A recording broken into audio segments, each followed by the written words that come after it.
केलवड गावातील आदिवासी युवक अक्षय राजपूत याची कर्नाटकात निर्घृण हत्या. संतप्त ग्रामस्थ आणि आदिवासी बांधवांचा रास्ता रोको.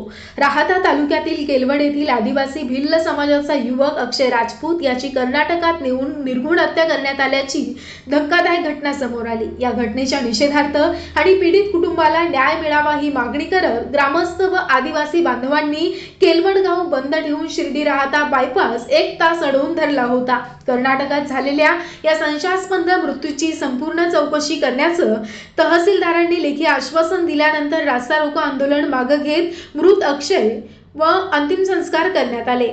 आंदोलकांनी दिलेल्या माहितीनुसार 5 ते 6 दिवसापूर्वी गावातीलच विघे नावाची व्यक्ती अक्षयला ट्रकवर चालक ड्रायव्हर म्हणून कर्नाटकमध्ये घेऊन गेला होता. तेथे त्याच्या जेवणात विष कालवण्यात आलं. त्यानंतर त्याचे हातपाय बांधून ट्रकला बांधून काही किलोमीटर फरफटत नेण्यात आलं आणि त्यानंतर धारदार हत्यारानं वार करून त्याची क्रूरपणे हत्या देखील करण्यात आल्याचा आरोप करण्यात आला.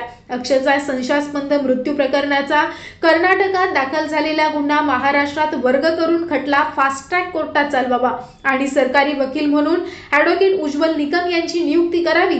तसेच आरोपींच्या घरावर बुलडोजर चालवावा आणि गुन्हेगारांवर कडक कार्यवाहीची मागणी करत आदिवासी बांधवांनी तब्बल 1 तास शिर्डी राहाता बायपास अडवून धरला होता. अखेर स्थानिक नेत्यांनी आणि प्रशासनानं मध्यस्थी करत या प्रकरणाचा पाठपुरावा पालकमंत्री व मुख्यमंत्री यांच्याकडे करण्याचं आश्वासन दिलं. तसेच तहसीलदारांमार्फत कुटुंबाला सर्वतोपरी शासकीय मदत मिळवून देण्याचं पत्र देण्यात आलं. मात्र येत्या 15 दिवसात मागण्या मान्य न झाल्यास आणखी तीव्र आणि लाखो लोकांच्या उपस्थित आंदोलन छेडण्यात येईल असा इशारा आंदोलकांनी दिला आहे.